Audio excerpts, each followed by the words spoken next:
মদিনায় যাব না, মানে কাবা পেয়ে গেছে তো সব পেয়েছে।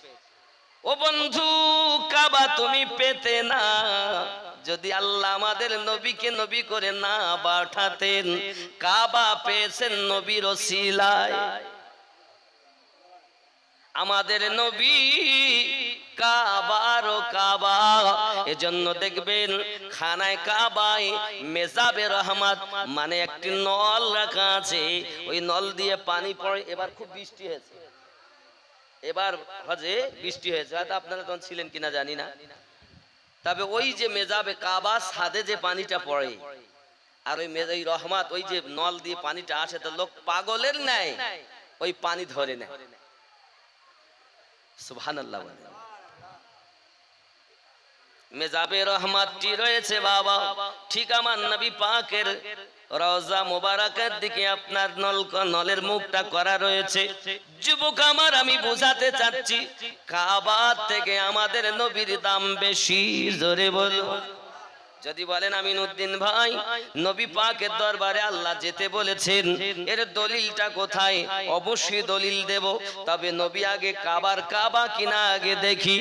যুদ্ধের ময়দান থেকে নবী আমার ফিরে এসেছেন, আসার পরে টুকটুক টুকটুক করে খানায় কাবা ছাদের উপরে বেলাল রাদিয়াল্লাহু তাআলা আনহুকে উঠিয়ে দিয়েছেন। ওগো বেলাল, কাবা ছাদের উপরে ওঠো। যেই না বেলাল খানায় কাবা ছাদের উপরে উঠেছেন, নবী আমার বললেন, বেলাল তুমি আমার দিকে ফিরে আজান দাও। নবী অর্ডার দিয়েছেন আজান পড়ো। তাহাবশী বেলাল বলছেন, হুজুর ইতিপূর্বে আজান দিয়েছি আমি কাবার দিকে মুখ করে। জঙ্গলে থাকলেও, ময়দানে থাকলে, পাহাড়ে থাকলে নামাজের সময় হয়েছে, আপনি আজান দিতে বলেছেন, আমি আজান দিয়েছি কাবার দিকে মুখ করে। কিন্তু আজকে কাবা তো আমার পায়ের নিচে, আমি কোন দিক ফিরে আজান দেব? নবী বললেন, বেলাল তুমি আমার দিকে ফিরে আজান দাও। কেন জানো বেলাল?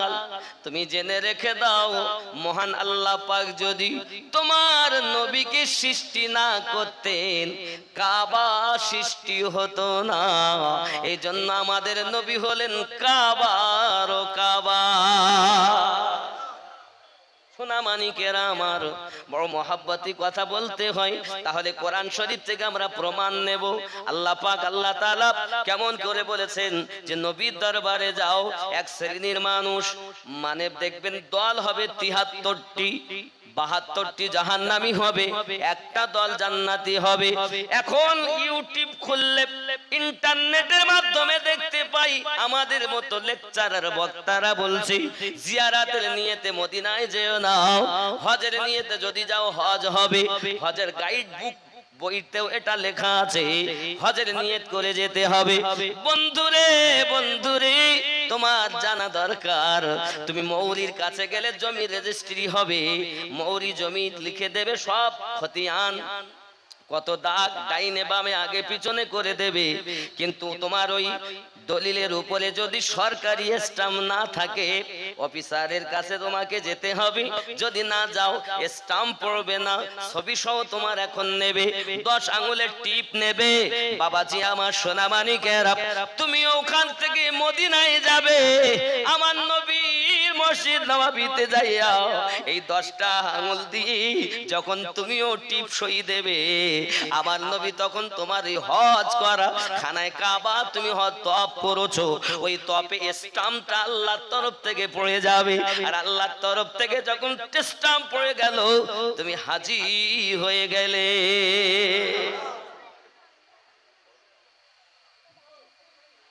কিন্তু এক শ্রেণীর লোক মদিনায় তো যেতেই চায় না। কিন্তু বাবাজি আমার, হাজী সাহেবদের কাছে শুনে দেখুন, মদিনায় যখন যায় চোখের পানি রাখতে পারে না, রওজা দেখেন আর কাঁদে। বাবাজি সব থেকে বড় দুঃখ হয় তখন যখন হাজীদের কানে আওয়াজ আসে, আলবেদা, কালকে তোমাদের বিদায় নিতে হবে। বাবাজি আমার, ফজরের নামাজ পড়তে যায়, বাদ যে ওয়াক্তে মানুষ পৌঁছে গেল 40 ওয়াক্তের নামাজ পড়তে হবে।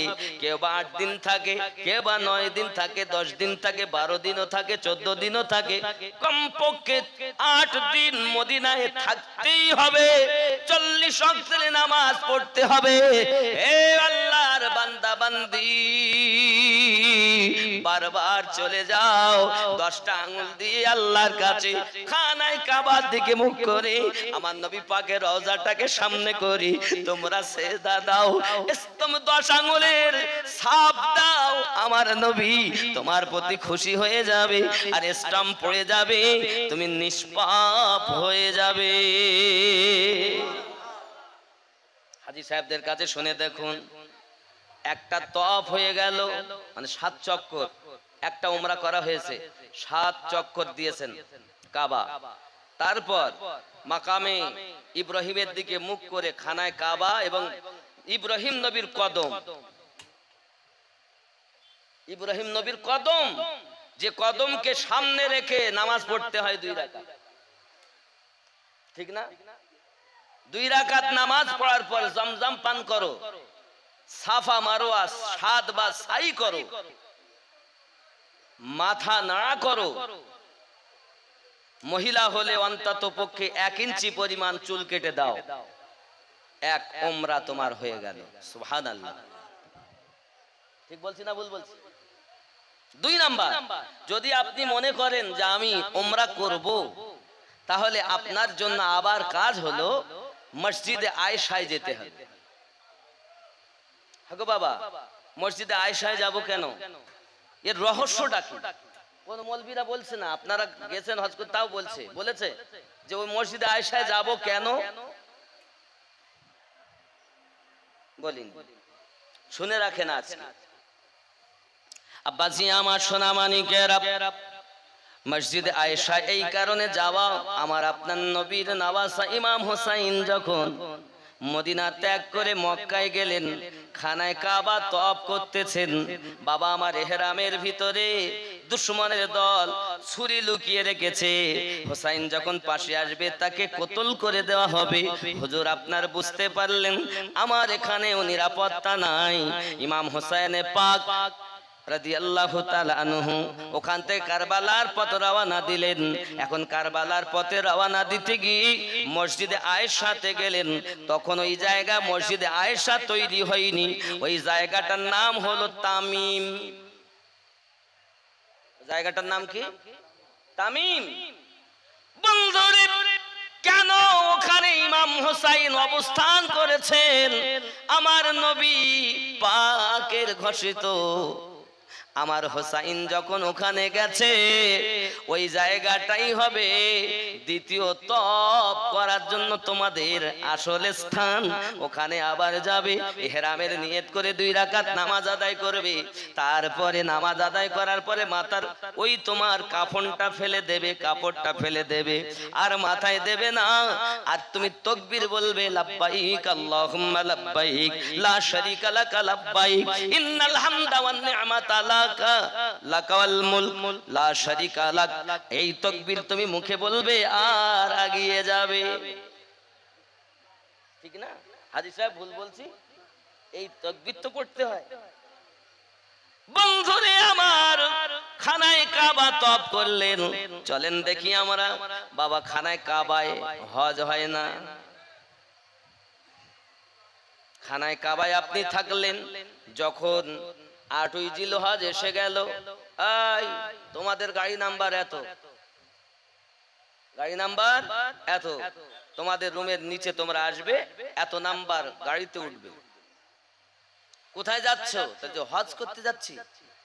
তো হজেরই জন্য তো তোমাদের নিয়ে যাওয়া হবে। আল্লাহ, খানায় কাবায় হজ হবে না? বলছে না। 1 লক্ষ রাকাত সওয়াব 1 রাকাতে, সেখানে হজ হবে না? বলছে না। তাহলে মক্কার পরে দামি হলো মদিনা, 1 রাকাত 50,000, ওখানেও হজ হবে না? তাহলে না, মদিনায়ও হজ হবে না, মক্কাতেও হজ হবে না। কোথায় হবে?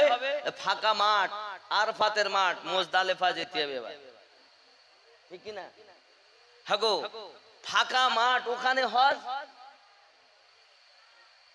এখানে হজ হয় না কেন? আব্বাজি আমার সোনামানিকেরা বলছে কাবাতে হজ হবে না। কাবা তুমি যত প্রদক্ষিণ করবে মানে যত ঘুরবে চক্কর লাগাবে তত তওয়াফ হবে, কিন্তু হজ নয়। হজ কোথায় হবে জেনে নেন বাবা। আমি এই সত্য কথাগুলো বলি বলে আমার লোক দেখতে পারেন। বন্ধুরে আমার, হজ করব খানায় কাবায় যাব, হজ হবে বলেন না? তা হবে না। মদিনায় হজ করব, মদিনায় দামি 1 রাকাত 50,000-এর সওয়াব, এখানে 1 লক্ষ রাকাতের সওয়াব। ওখানে হজ বলেন না। হজের জন্য তোমাদেরকে এবার মিনায় নিয়ে যাব, তোমাদেরকে মুজদালিফায় নিয়ে যাব, আরফাতে নিয়ে যাব। বাবা কি হবে আরফাতে? ফাঁকা মাটি। বলে ওইখানেতে তোমার আমার নবী সঙ্গে, তোমার আমার পিতা। আমাদের নবী তো পরে করেছেন, সর্বপ্রথম আদম ও হাওয়া দুইজন দুই দিকে যখন আপনার পাঠানো হলো, একজনাকে আপনার জেদ্দাতে আর একজনাকে শরণ দিবে। কাঁদেন কতদিন ধরে হজ করছে, দেখবেন ওখানে একটা মসজিদ আছে, মসজিদের নিমরা আছে না? 2 রাকাত নামাজ পড়েছেন হাজী সাহেবগণ? আরফাতের মাঠের ওখানে যে মসজিদটা আছে, মসজিদের নিমরা,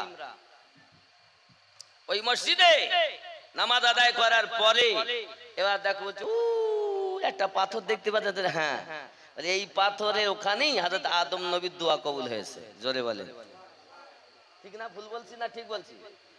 আর যাদের নিকটে যেতে পারলেন ভালো, আর লোকের চাপে যারা যেতে পারলেন না তারা যতটুকু দেখতে পেল পেল, নাকি বলেন? এখন ওখানে দোয়া চাও, কি আল্লাহর কাছে খালি দোয়া চাও, আল্লাহ যেন তোমায় মাফ করে। আল্লাহ তুমি মাফ করে দাও, আল্লাহ তুমি ক্ষমা করে দাও, আল্লাহ তুমি মাফ করে দাও। এইভাবে তো তোমার ক্ষমা হবে না। হজ বুঝাচ্ছে এবার হজ আপনাকে, জানি না গাইড বুকে আপনাদের কি বুঝিয়েছে লোকজন। শুধু আল্লাহর কাছে যদি আপনি চান আল্লাহ আমাকে মাফ করে দেন, আপনার মাফই হবে না। কেন হবে না? আদম নবীর যেভাবে মাফ হয়েছে তুমি সেইভাবে চাইলে মাফ হবে। সুবহানাল্লাহ বলেন। তাহলে আমাদের হজের হাকিকত জানা দরকার। মৌলভী সাহেবরা এখন বলছেন না হজের হাকিকত হলো এটা। খানায় কাবা থেকে আপনি এলেন, নিজের রুম থেকে বার হয়ে বাসে করে যখন আপনি আরফাতে গেলেন, আব্বাসি আমার অনেকে হেঁটেও যায়, অনেকে বাসে যায়, কিন্তু লোকের চাপ অনেক, লক্ষ লক্ষ মানুষ। আব্বা আমার এখন দেখা গেল ওইখানে যাই আপনি দোয়া চাচ্ছেন। আমাদের আদম নবীকে এইভাবে চেয়েছিলেন? না না না, 300 বছর 350 বছর কেঁদেছেন, আল্লাহ আমাকে মাফ করুন, আল্লাহ আমাকে মাফ করুন, আল্লাহ আমাকে মাফ করুন। আদম নবীর মাফ হলো না তো তোমার হবে কেমন করে? এজন্য সবার হজ হয় না, সবাই হজ করে বাড়ি আসতে পারে না, যারা বোঝে তারাই হজ করে আসে। বন্ধুরে আমার, এবার হজের হাকিকত বলছি শুনুন। আল্লাহর নবী আদম আলাইহিস সালাম যখন আপনার আরফাতের ময়দানে যে জায়গাতে হাওয়ার সঙ্গে দেখা হয়, কিভাবে দেখা হয়? উনি দোয়া চাইলেন, আল্লাহ আগে ফেরেশতা পাঠিয়ে দিলেন জিবরাইল, আদম আমার আদম ভুলে গেছে দোয়া করা, যাও তাকে শিখিয়ে দাও। কি শিখিয়ে দেবে? আল্লাহুম্মা গফিরলি ওয়া আলিয়াও ওয়া ফাতিমাও ওয়া হাসানাও ওয়া হুসাইনাও ওয়াসিলাতে, আল্লাহ আমি আদমকে মাফ করে দাও। আল্লাহর নবী আদম আমাদের নবীর ওসিলা নিলেন, আলীর ওসিলা নিলেন, হাসান হোসেনের ওসিলা নিলেন, ফাতেমার ওসিলা নিলেন, তারপরে তার দোয়া কবুল হলো। আপনি যদি আপনার বাপের ওই অনুসরণ করে দোয়া চেয়ে থাকেন, তাহলে আপনি নিষ্পাপ হয়ে গেলেন, আপনার দোয়া কবুল হয়ে গেল। আর যদি আপনি আহলে পাককে বাদ দিলেন, আলীকে বাদ দিলেন, ফাতেমাকে বাদ দিলেন, হাসান হোসেনকে বাদ দিলেন, আল্লাহ আমায় মাফ করো, আল্লাহ আমায় মাফ করো, আপনি সন্ধ্যা হলো চলে গেলেন। কি হলো?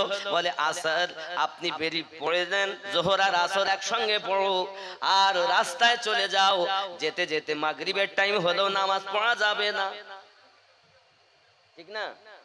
জানি না হাজী সাহেবগণ কিভাবে দোয়া করছেন। তবে এটা যারা গাইড বুক করে বা শোনে, আমি তাদের বোঝাতে চাচ্ছি, আল্লাহ যদি আপনাকে হজে নিয়ে যায় তো আপনি আপনার বাপের অনুসরণ করে চলবেন। কারণ আমরা আদমের সন্তান, আদমের দোয়া যেভাবে কবুল হয়েছে, আদম নিষ্পাপ হলেন, হাব্বা আর আদম ওই আরফাতের ময়দানে ওই পাথরের কাছে মিলন হয়ে গেল। জোরে বলেন। এরপর যেতে হবে। চলো। বলছে হুজুর মাগরিবের নামাজ পড়া যাবে না? আমাদের মৌলবীরা হজ করে বলছি এক ওয়াক্ত নামাজ পড়লে না যদি পড়ো 80 হব্বা দোজখ, আর ওখানে নামাজ কাজা করাই ফরজ। কি না পড়লে দোজখ? তো এমন তো জায়গা আছে যেখানে পড়লে দোজখ।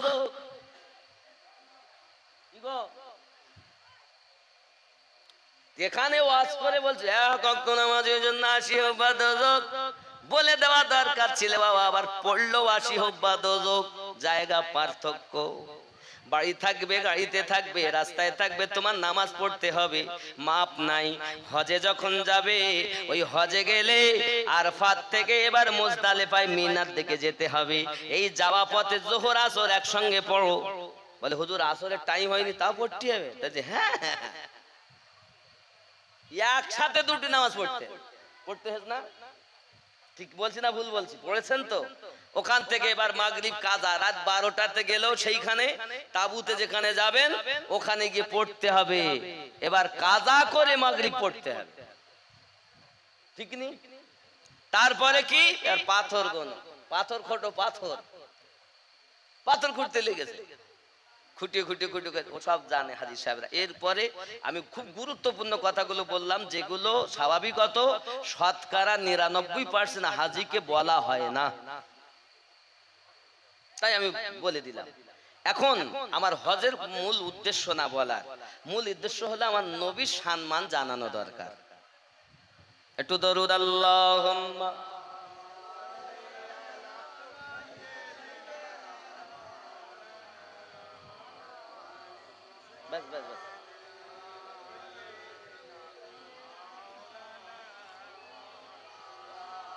খুব মোহাব্বতে আল্লাহুম্মা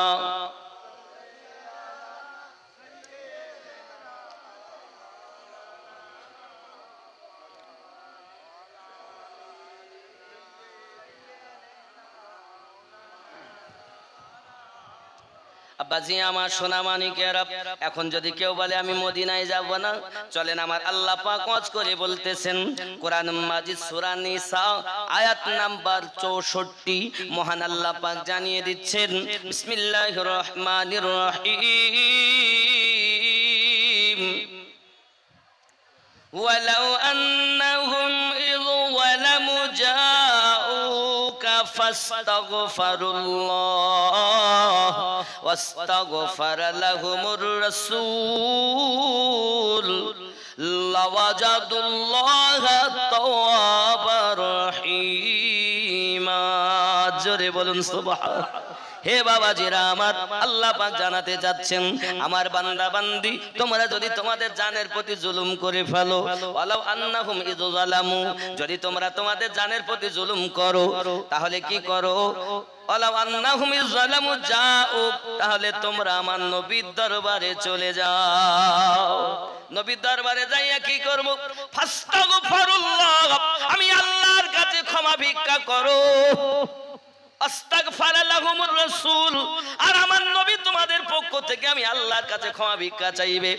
লাওয়াজাদুল্লাহা তাওয়াবার রহিমা, আমি আল্লাহ পাক তোমাদের জীবনের গুনাহ maaf করে দেব, গফুরুর রহিম হয়ে যাব।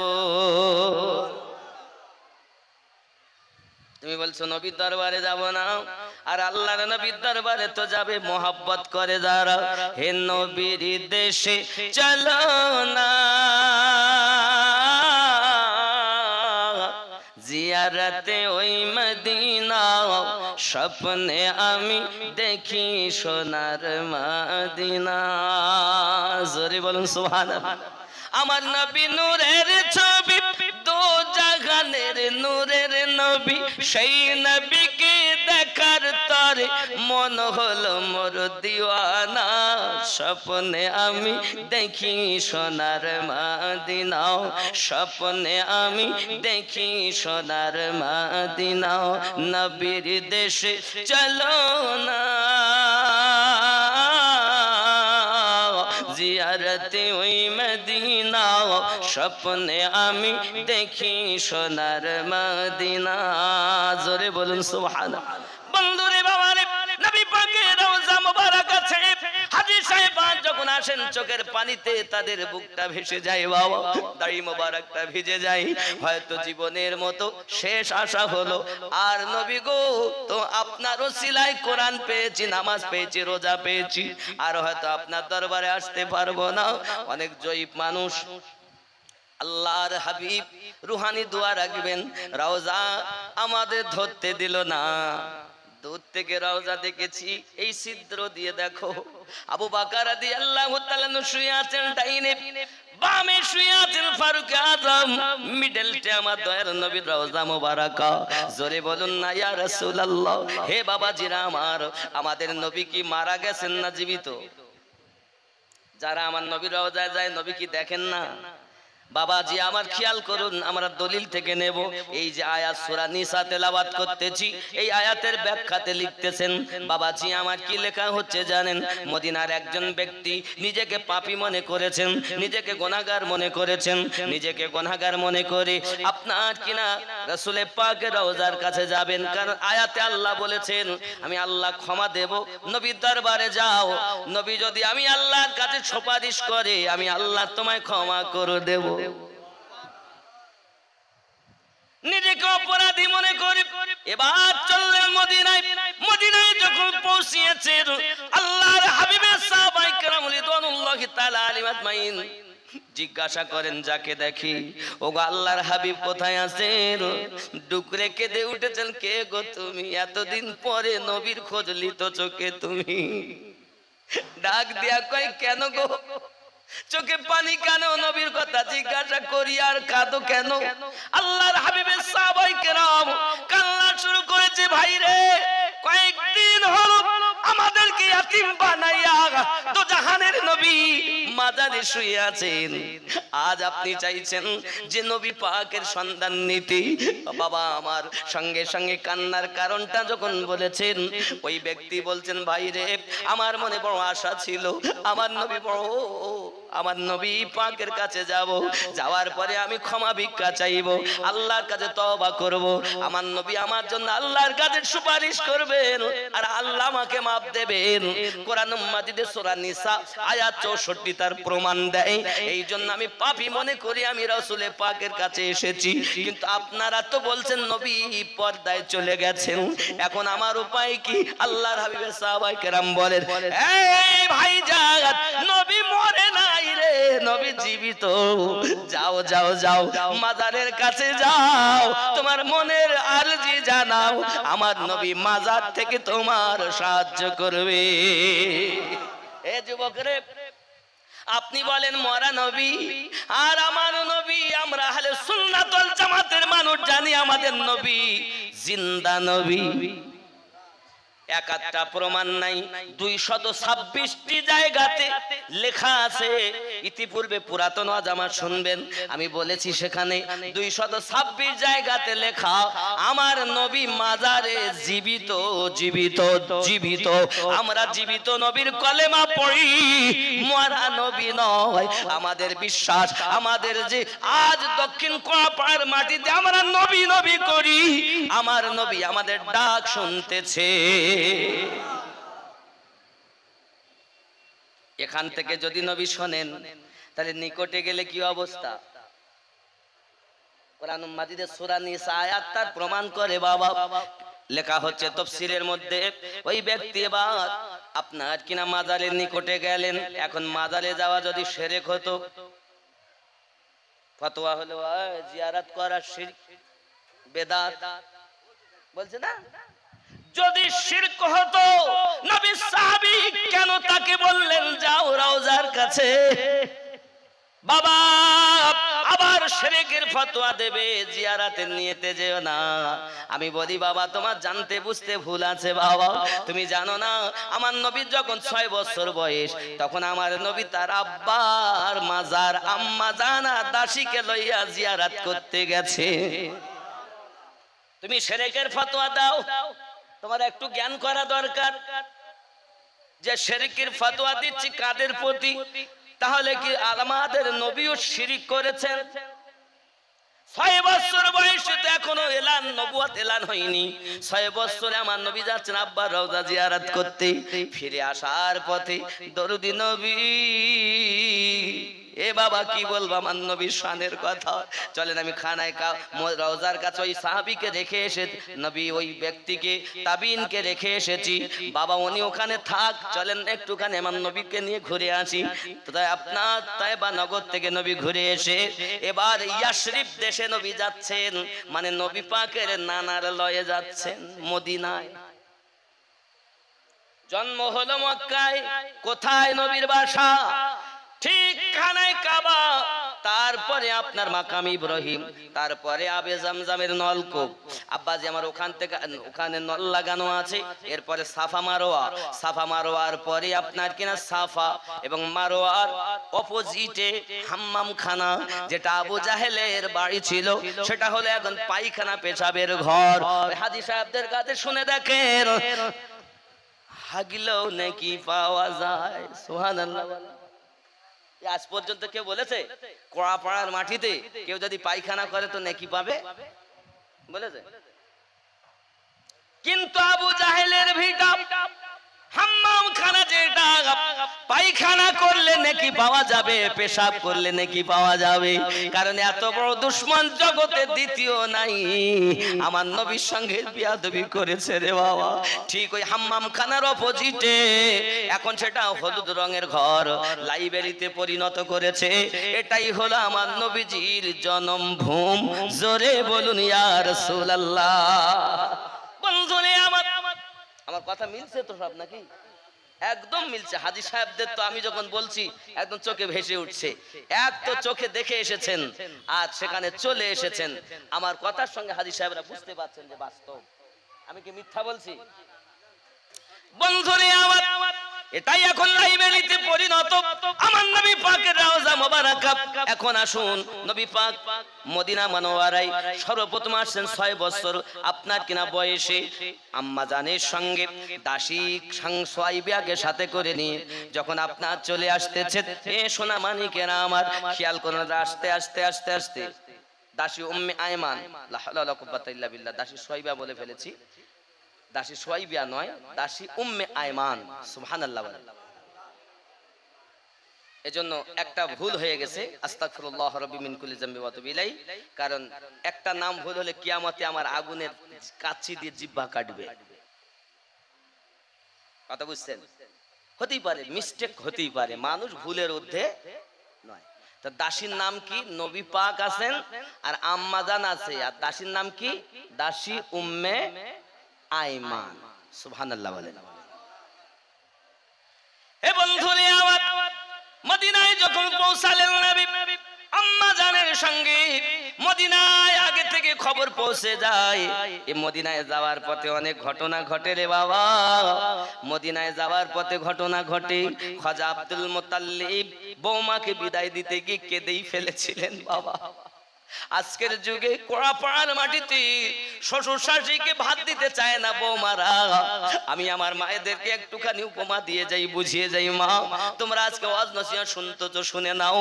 আমার নবী দিবস যখন নবীজির নবী দিবস পালন করতেছো, আমার নবী পাকের আম্মা জানের একটু জীবনীটা দেখো। আমার নবী পাকের আম্মা ছেলের কান্না সহ্য হয় না, আব্বাকে খেতে দিয়েছেন আর বলতেছেন, ওগো আমার শ্বশুর আব্বাজি, আমার মনে বড় আশা ছেলেকে নিয়ে একটু আমার বাপের লয় ইয়াসরিব দেশ, এখনো মদিনা হয়নি, দেশটার নাম হলো ইয়াসরিবে যাব। আপনি যদি ইজাজত দেন তাহলে যাই, আর আপনি যদি না দেন তাহলে যাব না। হযরত আব্দুল মুত্তালিব খাবার খেতে খেতে চোখ দিয়ে টপ টপ করে পানি ঝরতে আরম্ভ করেছে। আপনি যদি না যেতে দিতে চান আমি না যাব না, তবে কিসের জন্য আপনি কাঁদতেছেন একবার কি খুলে বলবেন? খাজা আব্দুল মুতাল্লিব বলছেন, বৌমা আমার এই বংশের ভিতরে যে গুরুত্বপূর্ণ যাকে পাঠিয়েছি ফিরে আর আমার কাছে আসেনি। এই বৌমা, এই বংশের ভিতরে অনেকেই ছিল খুব গৌরবমণ্ডিত, খুব নামশালী প্রভাবশালী, তবে শুনে রেখে দাও, একজনের নাম ছিল হযরতে হাসিম। সেও গিয়েছে ব্যবসা করতে আর সামদেশ থেকে ফিরে আসেনি। 2 নম্বরে ছিল হযরতে আব্দুল্লাহ, সেও গেল তাও ফিরে এলো না। আব্দুল্লাহর পরে তুমি আমার আদরের বৌমা, তুমি যেই যাওয়ার কথা বলেছো আর আমার ওই হাসিমের কথা মনে পড়ে যায়, আব্দুল্লাহর কথা মনে পড়ে যায় রে বৌমা, আমার মনটা চায় না তোমাকে যেতে দিতে। শ্বশুর আব্বা দেখেন, দাদু ভাই এদিকে বারবার বলেন, দাদুজি আমি আমার আব্বাকে দেখবো, জোরে বলেন সুবহানাল্লাহ। একদিকে দাদু ভাই দুজাহানের নবী, আর একদিকে বৌমা। এখন ছেলে হারিয়েছেন, বৌমা যদি হারিয়ে যায় তাহলে তো বড় মুশকিল। হযরত আব্দুল মুতাল্লিব বলেন, আমি কাকে নিয়ে বাঁচবো দুনিয়ায়?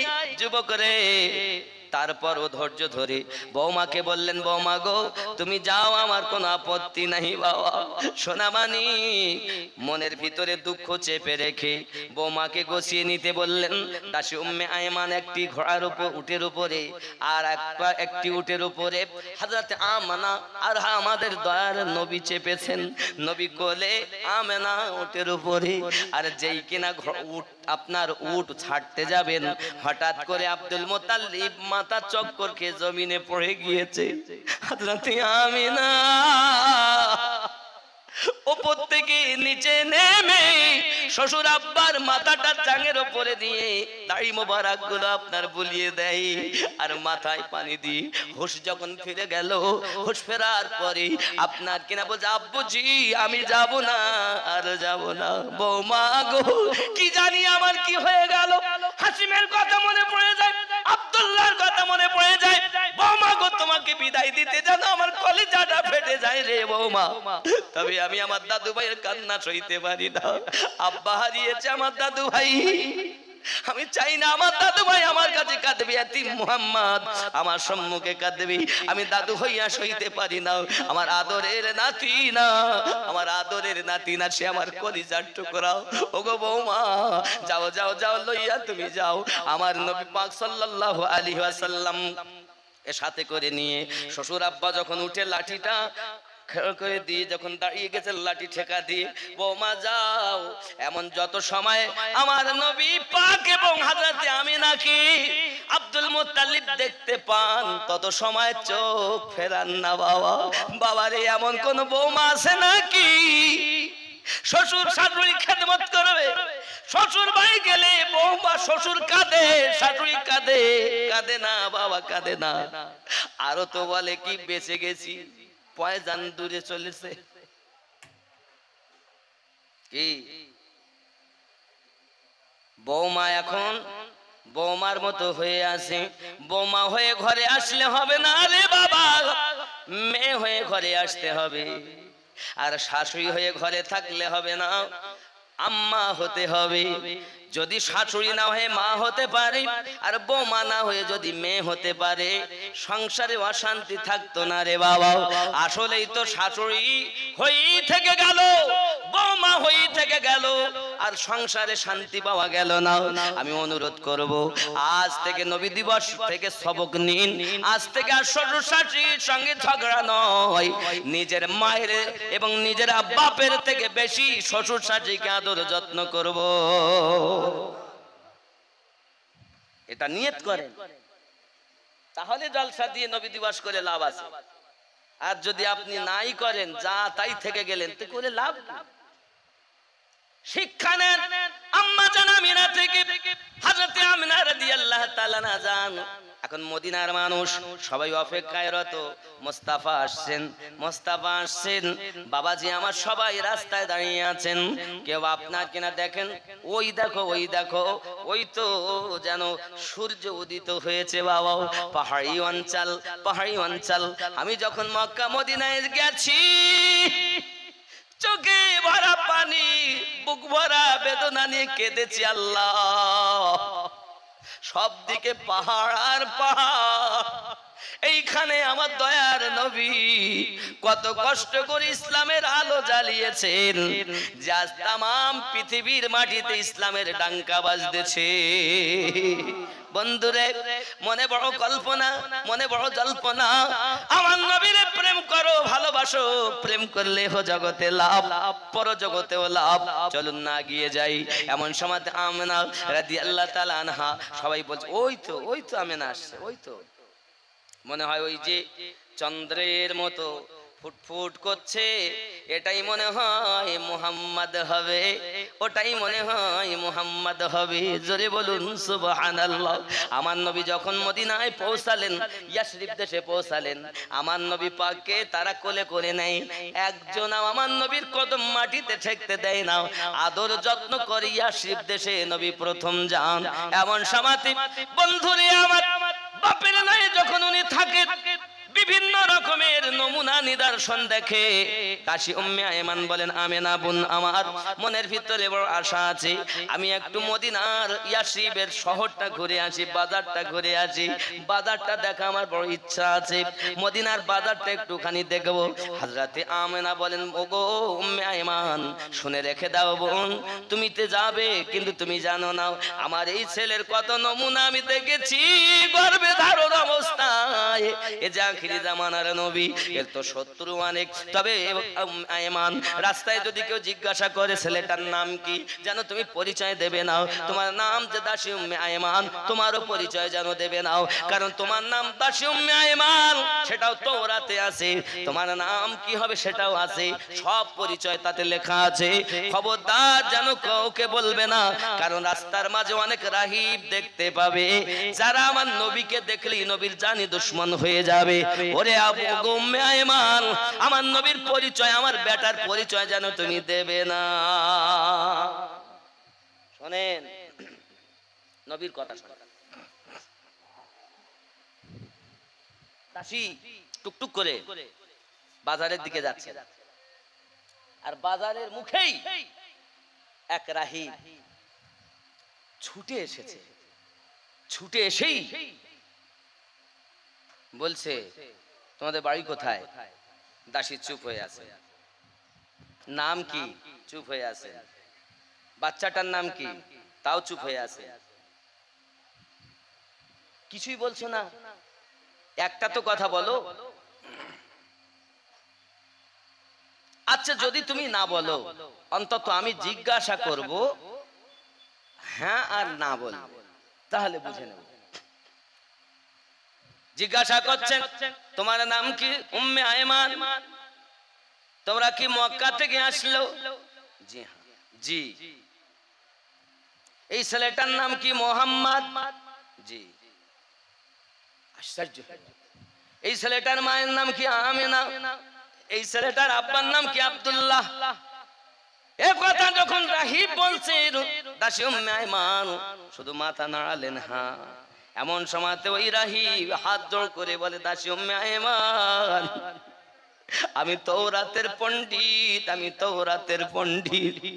তাওরাত কিতাবে লেখা আছে, এই ছেলেটার নাক নকশার কথা, ওই ছেলেটার আব্বার কথা, ওই ছেলেটার দাদুর কথা, এই মুহাম্মাদের মায়ের কথা, ওই ছেলেটা সর্বপ্রথম এই মদিনা শহরে দাসী উম্মে আয়মানের সঙ্গে আসবে, সেটাও তাওরাতে লেখা আছে। হাত জোড় করে অনুরোধ করি রে দাসী উম্মে আয়মান, বাজারের ভিতরে যেও না, অনেক দুশমন রাস্তায় দাঁড়িয়ে আছে, বসে আছে, মুহাম্মাদকে পেলে তারা ছাড়বে না। যাও দাসী, ফিরে যাও, আমার অনুরোধ করি, তোমায় হাত দুটে ধরে বলি। দাসী উম্মে আয়মান বলে, মনে বড় আশা ছিল যাব মদিনা শহর দেখব, কিন্তু মদিনা শহর দেখতে পারলাম না, আমার নবীকে নিয়ে ফিরে চলে যান। হযরতে আমেনা বলেন, উম্মে আয়মান খবর কি? ডাক দিয়ে বলতেছেন, ওগো আমেনা গিয়েও যেতে পারলাম না। কেন ডাক দিচ্ছেন? এই কারণে যে আমি গিয়েও যেতে পারি নাই। তার একমাত্র কারণ অনেক দুশমন নাকি পথে বসে আছে, দাঁড়িয়ে আছে, তারা তাওরাতের পণ্ডিত। ওগো বোন আমিনা, আমি নিজেও তো আগে জানতাম না। আমি দাসী উম্মে আয়মান, আমার নামটাও যে তাওরাতে লেখা আছে আমি জানি না। এই ছেলে আখিরি জামানার নবী, আমি তাও জানতাম না। সঙ্গে সঙ্গে বলছেন বোন আমেনা, বোন ওগো দাস, ওগো বোন উম্মে আয়মান, আমি আমেনা বলি শোনো, পৃথিবীর জমিনে আমার এই সন্তানের যে কত মুজিজা একমাত্র আমি জানি। আর ওকে যে লালন পালন করেছি হালিমা তো সাদিয়া সে জানে। অনেক কথা দাসী উম্মে আয়মান, চলো না আর আমাদের মদিনায় থাকা হবে না, ইয়াসরিব দেশে আর থাকা হবে না। ইয়াসরিব থেকে আমরা এবার রওনা দেব আবার মক্কার পথে। আব্বাজি আমার সোনা মানিক, মানুষ দলে দলে দুশমন, কারণ নবী যখন এসেছি কেউ না কেউ তো দেখছে, সংবাদ পায়, দলে দলে মানুষ দেখতে আসে। কারণ আমার নবীর নূর চেহারা এমন, আল্লাহ পাক বলেন ওয়াদ-দুহা ওয়াল-লাইলি ইযা সাজা, আমার নবীর চেহারা হলো ওয়াদ-দুহা। কখনো বলেছেন ওয়াদ-দুহা, কখনো আমার নবী পাকের শান বলতে আল্লাহ বলেছেন ইয়াসিন, কখনো বলেছেন তাহা, কখনো বলেছেন মুজাম্মিল, কখনো বলেছেন মুদাথথির। আমার নবীর তুলনা নাই, আমার নবীর নূর চেহারার তুলনা নাই। পূর্ণিমার চাঁদের থেকে আমাদের নবী সুন্দর। কি ভেবেছেন? চলে যাচ্ছেন রাস্তা দিয়ে, মানুষ দেখে তো এই রাস্তা বাদ দিয়ে আরেক রাস্তা ধরে। 14 দিন পর রাসূল পাক সাল্লাল্লাহু আলাইহি সাল্লাম বলেন, আম্মা আমার তো আব্বার জিয়ারাতের ইচ্ছা ছিল। এখন দাসী উম্মে আয়মান এবং হযরতে আম্মা আমিনা রাদিয়াল্লাহু তাআলা আনহা আবওয়া নামক জায়গাতে আপনার কিনা যে অবস্থান করলেন, ওখানে আপনার আমার নবীকে ডাক দিয়ে বলতেছেন, ওগো বাবা মুস্তাফা, ওই যে তোমার আব্বা জানের রওজা, জোরে বলুন সুবহান। কিভাবে চিনেছে ওইটাই আব্বার রওজা? তার নমুনা হযরত আব্দুল মুত্তালিব আগে থেকেই দেখেছে। অনেক কথা বাবা কিতাবের ভিতরে লেখা আছে। যদি আমি বনি হাশিমের কথা বলতাম বা আব্দুল্লাহর ইন্তেকালের কথা বলতাম, তাহলে রওজার প্রোটেস্টটা ওইখানে আপনারা পেয়ে যেতেন। সারমর্ম এটাই বোঝেন। হযরত আমিনা রাদিয়াল্লাহু তাআলা নিশানা অনুযায়ী বলেছেন, ওটাই হলো তোমার আব্বা জানের রওজা। আমার নবী পাক সাল্লাল্লাহু আলাইহি সাল্লাম এবার নেমে আব্বা রওজার কাছে চলে গেছেন। বাবা জিয়ারত করতে গেছেন, জিয়ারত করেন নবী। ওইখানেতে কত আমার নবী কাঁদেন আব্বু আব্বু করে বাবা। এমন সময়তেই দেখা গেল হযরতে আমেনা রাদিয়াল্লাহু তাআলা না যেন মাথাটা ভারী হয়ে যাচ্ছে। দাসী উম্মে আয়মানকে ডাকছে, দাসী উম্মে আয়মান কাছে এসো, কাছে এসো। দাসী উম্মে আয়মান কাছে এসেছে। আসার পরে বন্ধু আমার মাথাটা যখন চক্কর খেয়ে গেল, দাসী উম্মে আয়মান আপনার কিনা জাঙের উপরে নিয়েছেন। আমেনা বলেন, ওগো দাসী উম্মে আয়মান, আমার মুহাম্মদকে আমার কাছে ডেকে দাও। বন্ধু আমার নবী আসলেন আম্মা জানের কাছে, চক্কর খেয়ে মাথা পড়ে গেছে। বাবাজি সঙ্গে সঙ্গে নবী আমার বলছে, আম্মা আপনার কি হয়েছে, কি জন্য এমন করতেছেন? আমার নবী পাককে ডাক দিয়ে সঙ্গে সঙ্গে বলছেন, বাবা মুহাম্মদ, জি আম্মা, আমি কয়েকটা উপদেশ তোমাকে দেব বাবা। প্রত্যেক নতুন জিনিস পুরাতন হইয়া যায়, আমিও পুরাতন হইয়া যাব রে বাবা। সব একদিন চলে যাবে, আমিও একদিন চলে যাব। হয়তো আমার যাবার সময় এসে গেছে। তুমি যখন তোমার আব্বার রওজা জিয়ারত করতেছিলে, আমি আমেনা দেখি আমার চোখটা বন্ধ হয়ে গেছে। আর তোমার আব্বা হাত ছাউনি দিয়ে আমাকে ডাক দিয়েছে মুহাম্মদ। কিতাবের মধ্যে এসেছে, যদি কোন ইন্তিকাল করা ব্যক্তি কাউকে যদি স্বপ্নের মাধ্যমে ডাক দেয়, তাহলে এটা মৃত্যুর লক্ষণ। এ মুহাম্মদ, আমার মুস্তাফা, আমার কলিজার টুকরা বাবা, আমি তোমাকে উপদেশ দেই, তোমার আব্বা যখন আমার হাত ছাউনি দিয়েছে, আমি আর বাঁচবো না, আমি হয়তো এখানেই মারা যাব। তবে আমি তোমাকে বলি বাবা, তুমি যখন মদিনা মক্কায় চলে যাবে, তোমার দাদুর সঙ্গে সমস্ত ঘটনা খুলে খুলে বলবে, আমার কথা বলবে। আর তোমাকে একটা উপদেশ দেই বাবা, তুমি জানো কোনোদিন খেলতে যাবে না বাবা, খেলা করতে যাবে না, খেলা করতে যাবে না। বলো কারণ কি? খেলা করতে যেতে নিষেধ করলেন কেন? কারণ খেলার সময় হলে বাচ্চারা একত্রিত হয়, খেলা করে। সন্ধ্যার একটু আগে আপন আপন পিতা এসে বাচ্চা নিয়ে যায়। ওগো মোস্তাফা, এতদিন আমি আমিনা তোমারে লইয়া এসেছি, আজ তো আমি আর থাকবো না। খেলতে যখন যাবে তখন তোমার আব্বার কথা মনে পড়ে যাবে, তোমার মায়ের কথা মনে পড়ে যাবে, তুমি কাঁদবে। আমি আমিনা সইতে পারবো না রে বাবা, আমাকে কথা দাও যেন তুমি কোনোদিন খেলতে যাবে না। আল্লাহ তোমাকে খেলার জন্য তৈরি করিনি মুহাম্মদ, আল্লাহ তোমাকে এই দুনিয়ায় নূরের আলো জ্বালানোর জন্য পাঠিয়েছে। কিতাব প্রমাণ করে বন্ধু, হযরতে আমিনা রাদিয়াল্লাহু তাআলা আনহা আমার শিশু নবীকে নিয়ে উপদেশ দিতেই থাকেন। দাদুকে যাইয়া সালাম দেবে, আমার ঘটনাটা বলবে, আর তোমার দাদুর কাছেই থাকবে বাবা, এটা হলো আমার অনুরোধ। তোমার দাদু যদি কোনো কথা বলে, কারো কাছে দায়িত্ব দেয়, তার কাছে যাবে। আর শুনে রেখে দাও, আমার পরে দাসী উম্মে আইমানকে ডেকে বলছেন, দাসী উম্মে আইমান রে, আমি চলে যাব, আজ থেকে আমার মুহাম্মাদের মায়ের মতো হবে তুমি। উম্মে আইমান কথা দেয়, আবু আমিনা, আমি মায়ের মতো দেখবো তারি, তার ছায়া হয়ে থাকবো পাশে, কোন সময় কোনো অসুবিধা হতে দেব না।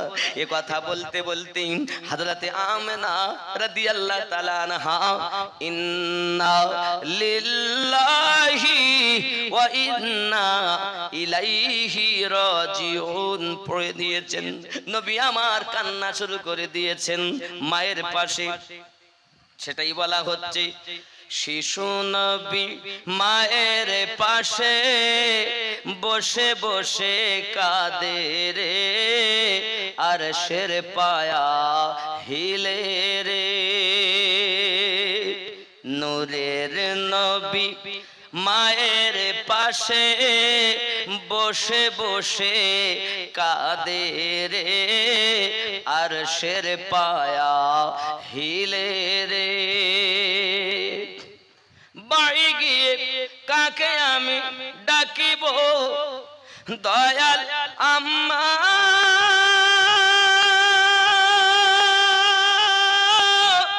কে বা আমায় কোলে নেবে, কে বা দিবে মুখে চুমা, গর্ভে এতিম পিতা হারা মাও গেল চলে রে, আরশের পায়া হিলে রে। দয়ার নবী মায়ের পাশে বসে বসে কাঁদে রে, আরশের পায়া হিলে রে। আব্বাজি আমার, শিশু রাসূল আমার, এত শিশু বেলাতে ছোট্টবেলায় 6 বছর বয়সে আম্মা হারিয়েছেন, আব্বা 6 মাস পেটে থাকাকালীন হারিয়ে ফেলেছেন। এতিম নবী কাঁদেন, দাসী উম্মে আইমান তাকে সান্ত্বনা দেয়। আব্বাজি আমার, ইয়াসরিব দেশে সংবাদ যায়, ওখান থেকে কিছু মানুষ আসে, আসার পরে ঠিক পিতার অপোজিটে হযরত আম্মা আমিনা দাফন করে চলে আসেন। হে যুবক, আমার আপনার নবী এইদিকে দাদু আব্দুল মুতাল্লিব যাকে দেখতে পায়, কোন কাফেলা দেখতে পায়, তাকে শুধুই জিজ্ঞাসা করে, আমার বৌমাকে আসতে দেখেছো, আমার বৌমাকে আসতে দেখেছো, আমিনাকে আসতে দেখেছো। সকালবেলা উঠে দাঁড়িয়ে যায় রাস্তায়, সন্ধ্যা না হলে বাড়ি যায় না, কখন আমার বৌমাকে দেখতে পাবো। শ্বশুরে কত ভালোবেসেছে বৌমা, আজকের এই জলসা থেকে আমার মায়েরা সব সবক নিন, শ্বশুরকে কত ভালোবেসেছেন। শ্বশুরের রাস্তায় দাঁড়িয়ে থাকে, কখন আসবে আমার বৌমা আমিনা, আমার দাদু ভাইকে নিয়ে কখন আসবে। প্রতিদিন দেখ দেখি অনেক দিন হয়ে গেল কেউ পরিচয় দিতে পারে না। হঠাৎ করে খাজা আব্দুল মুত্তালিব দেখতেছেন ফিরে আসতেছে এক দুটি উটের উপরে। বাবা একটা উট খালি আর একটা উটের উপরে দাসী উম্মে আইমানের কোলে আমার নবী বসে আছে। যুবক দাসী উম্মে আইমান এবং আমার দরদি নবীকে দেখে আব্দুল মুত্তালিবের কলিজা যেমন ঠান্ডা হয় দাদু পাইয়া, কিন্তু বৌমা ঘোড়া উটের উপরে নাই দেখে বেশি কলিজা না যেন ফেটে যায়। হযরত আব্দুল মুত্তালিবের কাছে আমার দরদি নবী যখন গেছেন ফুপিয়ে ফুপিয়ে